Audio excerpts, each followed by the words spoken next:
की करते हैं शुरुआत। बाढ़ से मिल रही है बड़ी खबर। बेखौफ बदमाशों ने तांडव किया है। बदमाशों ने 2 युवक को गोली मारी है। भीड़ भाड़ वाले इलाके में गोलीकांड को अंजाम दिया। बख्तियारपुर थाना क्षेत्र के बाजार की घटना है। घटना के कारणों का अब तक खुलासा नहीं हो पाया है। बाढ़ से ये बड़ी खबर है। बेखौफ बदमाशों की करतूत तांडव से जुड़ी ये बड़ी खबर है। बदमाशों ने 2 युवकों को गोली मारी है। भीड़ भाड़ वाले इलाकों में गोलीकांड को अंजाम दिया। बख्तियारपुर थाना क्षेत्र के बाजार की घटना के कारणों का अब तक खुलासा नहीं हो पाया है। तस्वीर आपकी टेलीविजन स्क्रीन पर। लोगों में अफरा तफरी अपनी जगह पर। आपको बाइक पड़ी हुई नजर आ रही होगी, एक कार भी इन तस्वीरों में नजर आ रही होगी और बताया जा रहा है कि यहीं पर गोलीकांड को अंजाम दिया गया है। गोलीकांड की वजह क्या है अब तक इस बात की जानकारी नहीं मिली है, लेकिन 2 युवकों को गोली मारी गई है। भीड़ भाड़ वाले इलाके में गोली मारी गई है और कानून व्यवस्था को धत्ता बताने की कोशिश की गई है। अनुरुद्ध मेरे सहयोगी ज्यादा जानकारी के साथ फोन लाइन पर जुड़ रहे हैं। अनुरुद्ध, गोलीकांड हुआ है और गोलीकांड में फिलहाल जो घायल हैं उनकी स्थिति क्या है? उनका कोई स्टेटमेंट आया है, बयान आया है? जी देखिए, घटना है एकदम जब गंगा आरती बख्तियारपुर सीढ़ी घाट पर हर बुधवार को गंगा आरती होती है और गंगा आरती देखने के बाद ये दोनों युवक सीढ़ी घाट से जैसे निकलते हैं, पूर्व मुख्यमंत्री नीतीश कुमार के आवास के ठीक सामने भीड़ भाड़ इलाका है, जो गंगा आरती देख के निकलते हैं, 2 बाइक सवार आते हैं और उस भीड़ में गोली मारकर वहां से निकल जाते हैं। दोनों घायल युवक जो है बेदौर के विशाल और अभिषेक बताया जा रहा है, जिनको पटना रेफर किया गया है। घटना की सूचना मिलने पर लोजपा विधायक वहां पहुंचते हैं और लोजपा विधायक भी पुलिस की गश्ती पर सवाल उठाते हैं और ऐसी भीड़ भाड़ इलाके में गोली चलना, और वो भी पूर्व मुख्यमंत्री नीतीश कुमार के घर के सामने। पुलिस ने 1 खोखा और 2 गोली बरामद किया है और बताया जा रहा है कि आपसी विवाद के प्रथम दृष्टया आपसी विवाद लग रहा है, लेकिन घटना का पूरा खुलासा नहीं हुआ आखिर युवक ने गोली क्यों मारी है। दोनों जो है वो पटना रेफर हुए हैं, पीएमसीएच भेजा गया है। जी, तो आपसी विवाद में गोलीकांड को अंजाम दिया जा सकता है, लेकिन अब तक इस बात का खुलासा नहीं हुआ है कि गोली किसने चलाई है। आप मेरे साथ जुड़े अनुरुद्ध, आपका बहुत बहुत शुक्रिया। और पटना से एक और बड़ी खबर है। नौबतपुर में महिला को गोली मार दी गई। स्कूटी सवार महिला पर अपराधियों ने हमला किया है। घायल महिला पूजा की हालत गंभीर बताई जा रही है। प्राथमिक इलाज के बाद एम्स पटना रेफर किया गया है। पुलिस मामले की जांच में जुटी हुई है। पटना से बड़ी खबर है। नौबतपुर में महिला को गोली मार दी गई। स्कूटी पर यह महिला सवार थी, तभी अपराधियों ने गोलीकांड को अंजाम दिया। घायल महिला पूजा की हालत गंभीर है। प्राथमिक इलाज के बाद एम्स पटना रेफर किया गया। पुलिस पूरे मामले की जांच में जुटी है।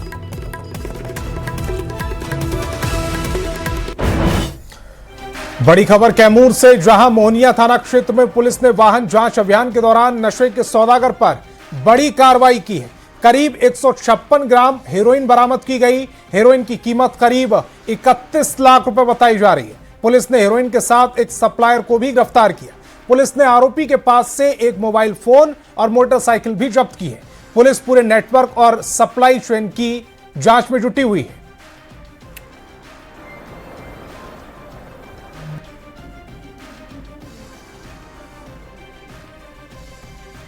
और इसी उस पर हनुमान मंदिर के पास सघन जांच शुरू कर दी गई और इसी जांच के क्रम में एक संदिग्ध मोटरसाइकिल पर सवार को रोका गया। तलाशी के क्रम में उस व्यक्ति के पास से 155.75 ग्राम हेरोइन जैसा पदार्थ बरामद हुआ है और अभियुक्त को वहीं घटनास्थल से गिरफ्तार कर लिया गया है तथा इनके खिलाफ एफआईआर दर्ज करके अग्रिम कार्रवाई की जा रही है। मोतिहारी से बड़ी खबर मिल रही। नशे के सौदागर पर बड़ा एक्शन हुआ है, बड़ा प्रहार किया गया है। पढ़ाई की आड़ में अफीम की तस्करी किया करते थे।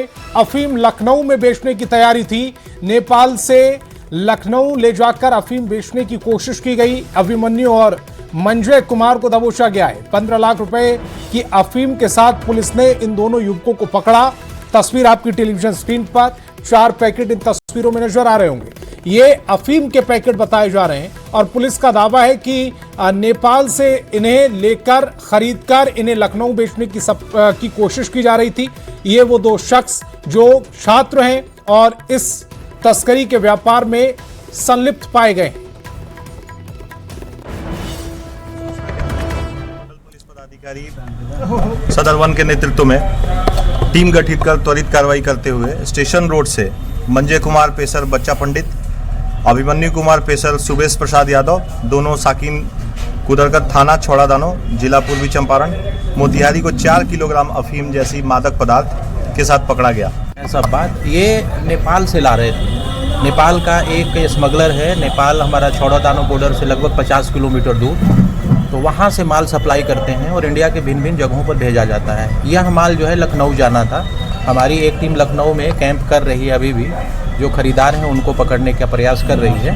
हाँ, तो ये नेपाल टू इंडिया ये इसका स्मगल हो रहा है। अब बड़ी खबर दानापुर से, जहां इमली ताल में हुई गोलीबारी और हत्या के मामले में पुलिस ने बड़ी कार्रवाई की।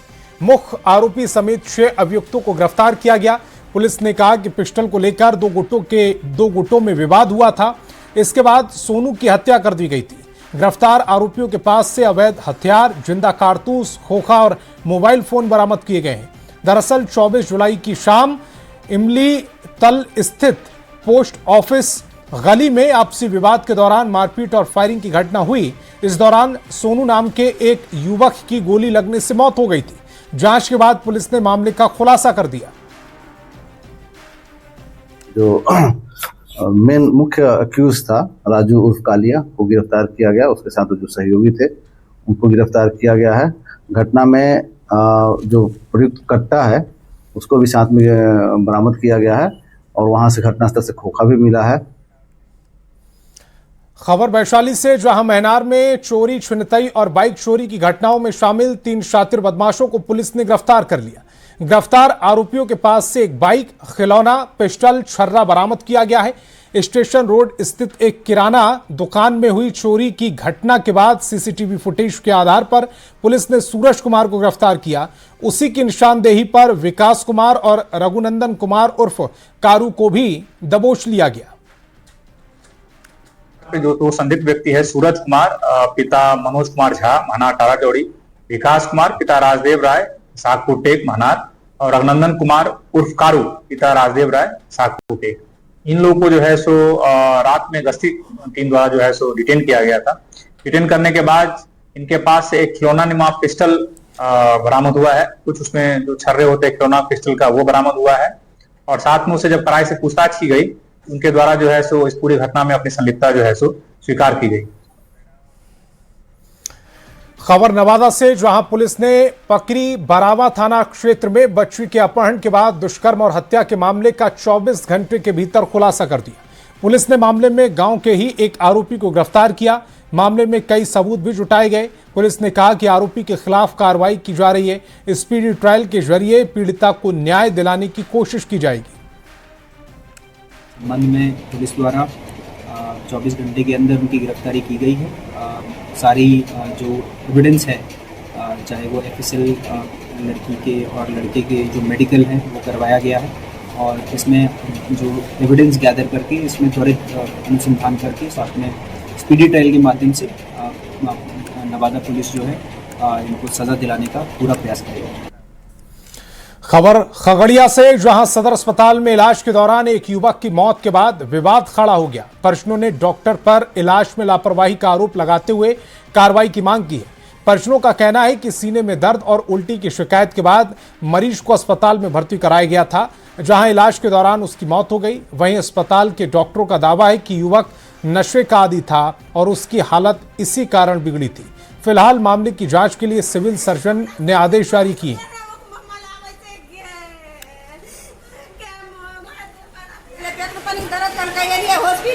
हॉस्पिटल में उससे ज्यादा का बच्चा खत्म भए गेल। लेने छै मोबाइल लेने छै, सब छीन लेने छै। कोरी के नहीं सुध नहीं समर्थी है, कोरिया सुतल सुइया कथि दे दे मोबाइल उठले आरो 4 गो सुइया दे। डॉक्टर मानस कुमार कल ड्यूटी में थे और एक पेशेंट है रंकित कुमार, उनके प्रिस्क्रिप्शन से जो पता चल रहा है वो drug abuse, history of drug abuse है। ड्रग लिए हुए था, एडिक्टेड था, वो ओवरडोज लिए हुए था और उन्होंने उनको इनिशियल इंजेक्शन दिया और दे करके वो भी हमने इंजेक्शन दिया, उल्टी और गैस की दवाई दी और उन्हें रेफर।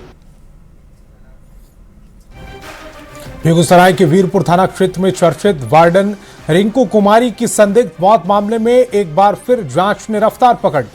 हाईकोर्ट के आदेश पर मगध क्षेत्र के आईजी विकास वैभव के नेतृत्व में एसआईटी मामले की जांच कर रही है। इस मामले में विशेष जांच टीम वैज्ञानिक और तकनीकी अनुसंधान कर रही है। जांच के दौरान एक महत्वपूर्ण चश्मदीद के बयान के आधार पर घटना में कौशल कुमार और अजीत कुमार उर्फ बबलू का नाम सामने आया। एसआईटी की टीम ने दोनों को गिरफ्तार कर अदालत में पेश किया। एसआईटी का कहना है कि जांच के दौरान अगर अन्य नाम या किसी की संलिप्तता सामने आती है तो उसके खिलाफ सख्त एक्शन लिया जाएगा। आपको बता दें कि वीरपुर थाना क्षेत्र के मुजफ्फरा कस्तूरबा विद्यालय के वार्डन रिंकू कुमारी की 2021 में हुई संदिग्ध मौत, अब उस समय पुलिस ने क्लोजर रिपोर्ट दाखिल कर दी थी, लेकिन हाईकोर्ट के आदेश के बाद इस मामले की फिर से जांच शुरू की गई।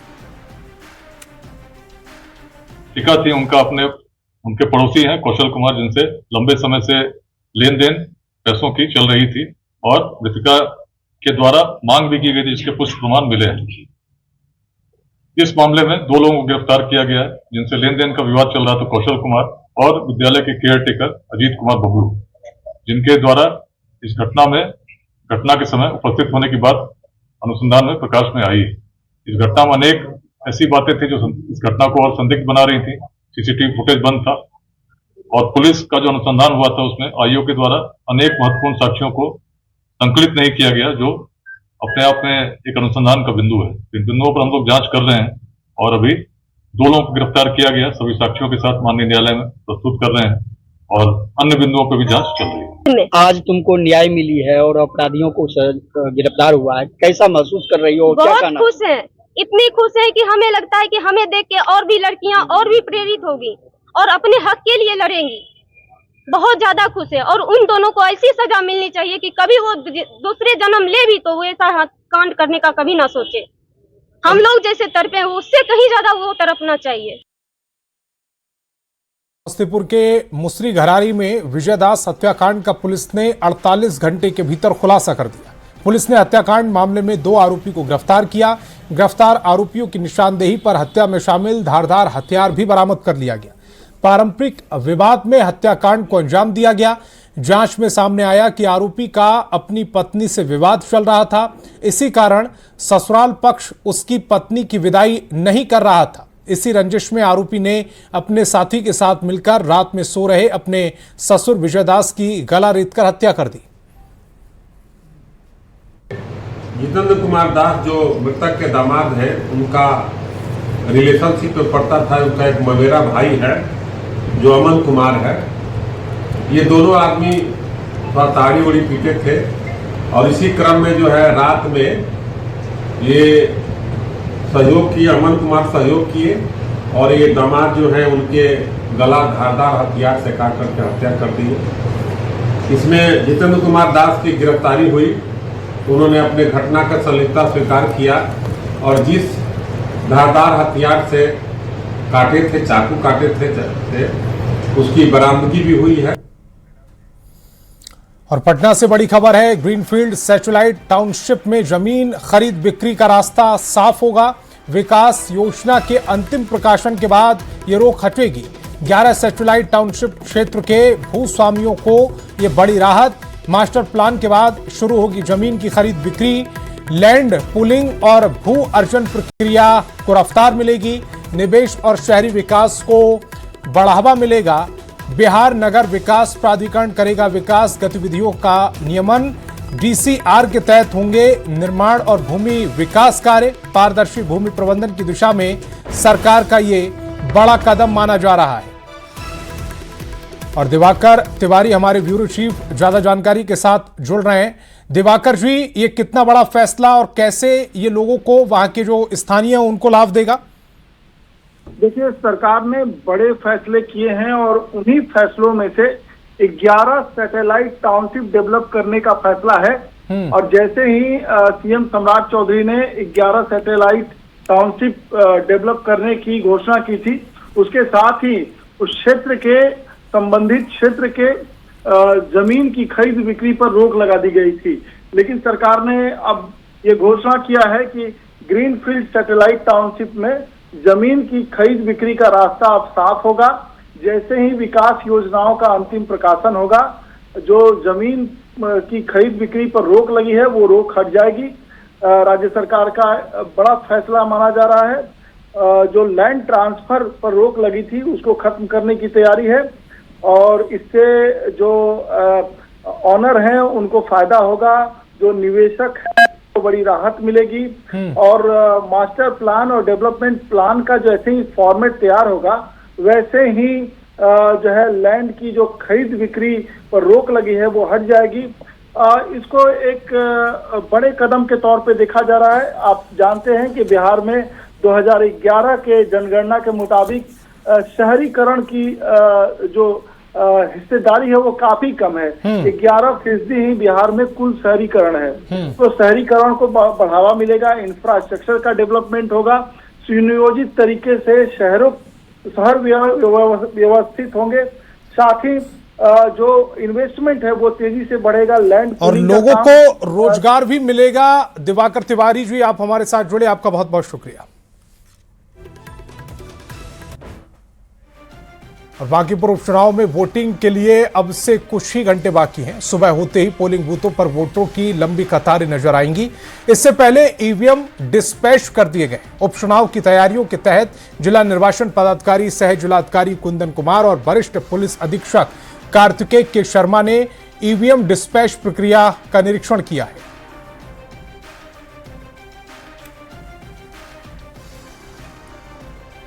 और खगड़िया में परम पूज्य त्रिकालदर्शी परम सिद्ध विदेह संत श्री देव राहा शिवनाथ दास जी महाराज के सानिध्य में गुरु पूर्णिमा का भव्य आयोजन किया गया।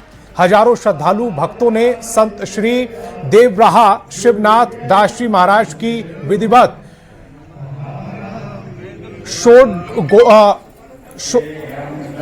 षोडशोपचार विधि से पूजन किया है, गुरु दीक्षा ली है।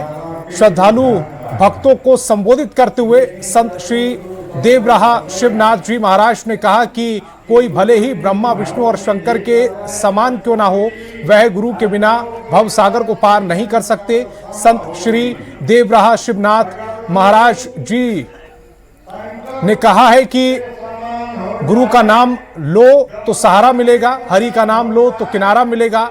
जैसे गंदे कपड़ों को साफ करने के लिए साबुन की आवश्यकता होती है, ठीक उसी प्रकार मलिन हृदय को साफ करने के लिए गुरु जी की आवश्यकता होती है। वहीं इस दौरान हजारों की संख्या में श्रद्धालु भक्तों ने महाभंडारा का प्रसाद ग्रहण किया।